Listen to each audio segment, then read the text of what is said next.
Dampak hidup dipimpin oleh Roh Allah. Ini kalau kita kembali ke kasusnya yang teologis. Bebas dari roh perbudakan yang membuat kita takut. Pertanyaannya, mengapa engkau takut? Saya ingin pastikan engkau takut dan kita takut karena kita lupa siapa yang menyertai kita. Kalau kita tahu yang menyertai kita adalah Allah, apa yang tidak bisa diselesaikan oleh Allah? Nggak ada. Orang dia bilang, dia mengerjakan sesuatu yang tidak mungkin menjadi mungkin. Mungkin kita lupa memperkatakan firman Tuhan. Kita tidak memperkatakan perkataan yang optimis. Kita selalu mengatakan keluhan. Keluh kesah mengalir deras seperti air terjun, saudara. Keadaanku sulit, keadaan ini tidak. Dia terus memperkatakan. Makanya hidup dan mati dikuasai lidah. Siapa suka mengemakannya akan memakan buahnya.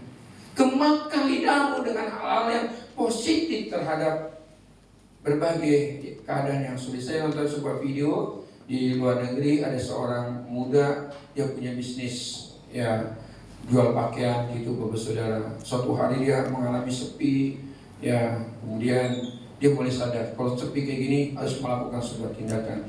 Dia berdoa, memperkatakan kebenaran. Hari ini dia berkata, saya percaya diberkati oleh Tuhan, ditolong oleh Allah. Dia berkata, setelah selesai mengucapkan semuanya itu, berjalannya waktu, ada banyak pelanggan-pelanggan yang datang kemudian membeli. Mari katakan dengan bebas, Tuhan memberikan kuasa kepada kita. Kalau umpatan kita keras ke orang lain, kenapa tidak memberikan sesuatu yang positif untuk diri kita sendiri?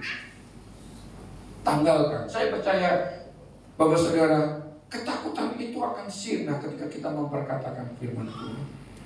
Ya, saya sering berkata kepada Bapak Saudara, Mazmur 119 ayat 105, firman-Mu adalah pelita bagi kakiku dan terang bagi jalan. Kalau Tuhan adalah gembalaku, ya aku tidak takut terhadap musuh. Ia menyediakan hidangan bagiku. Di mana, Bapak Saudara? Di hadapan para lawanku. Gimana coba caranya Tuhan memberkati kita? Sedang ada di hadapan para siapa, Bapak Saudara? Musuh kita diberkati oleh Tuhan. Itu yang harus kita pahami. Kalau kita hidup dipimpin oleh Roh Allah, siapa sih yang akan bisa membuat kita harus menjadi takut? Kan nggak ada. Saya berdoa dan berharap Engkau dimerdekakan oleh Roh-Mu, bahwa yang menyertai perjalanan hidupmu adalah Bapamu yang besar, yang berkuasa, yang akan menolong hidupmu di setiap musim dalam hidupmu. Engkau tidak perlu takut. Yang penting engkau percaya dan bersandar, terkoneksi dengan Tuhan. Kemudian yang kedua, menjadi ahli waris. Pasti akan diberikan kalau kau adalah anaknya. Saya berkata tadi, orang tua saya, papa sudah meninggal, mama masih ada, dikasih warisan. Saya ingin berkata, bapak ibu, engkau bekerja keras mengumpulkan uangmu, mengumpulkan hartamu untuk siapa? Untuk anak tetangga? Pasti akan untuk anak-anak.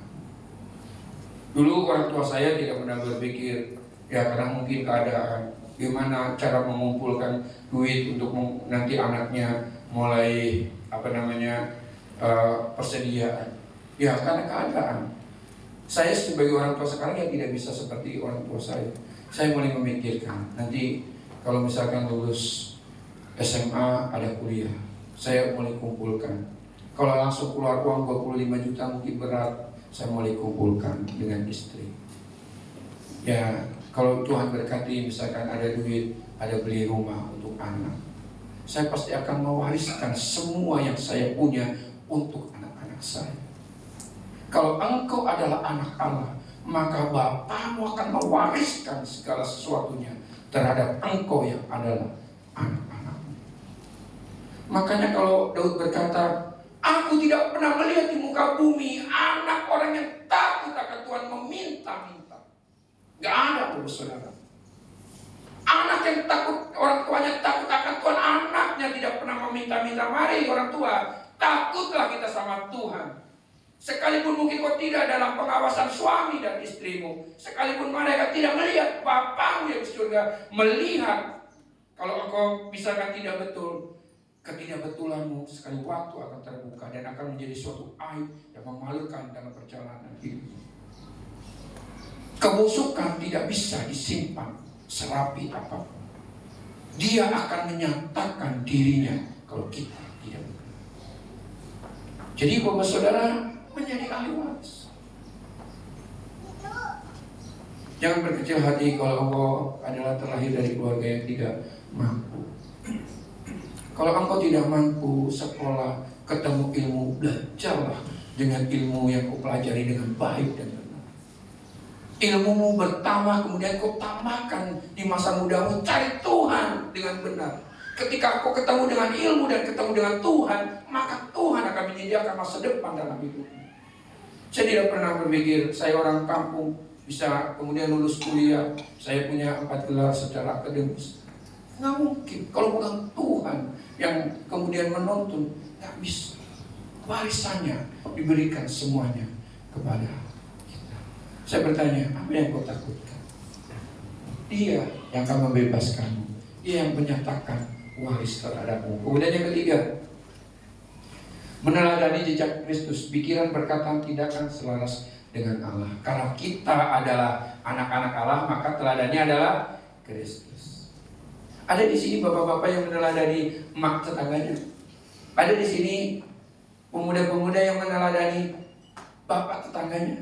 Ya, pasti akan meneladani adalah orang tuanya. Maka mari orang tua, selama kita masih diberi kesempatan, mari kita teladankan terhadap anak-anak kita, supaya anak-anak kita bukan hanya menerima sesuatu yang kita punya warisan, misalkan kita bisa harta, warisan rohani pun kita berikan, supaya nanti anak-anak kita meneladani kita, kemudian cucu kita meneladani anak kita. Kenapa? Karena mereka terkoneksi bahwa dari moyangnya, misalkan kenapa orang Israel menyebutnya Allah Abraham, Allah Ishak, Allah Yakub?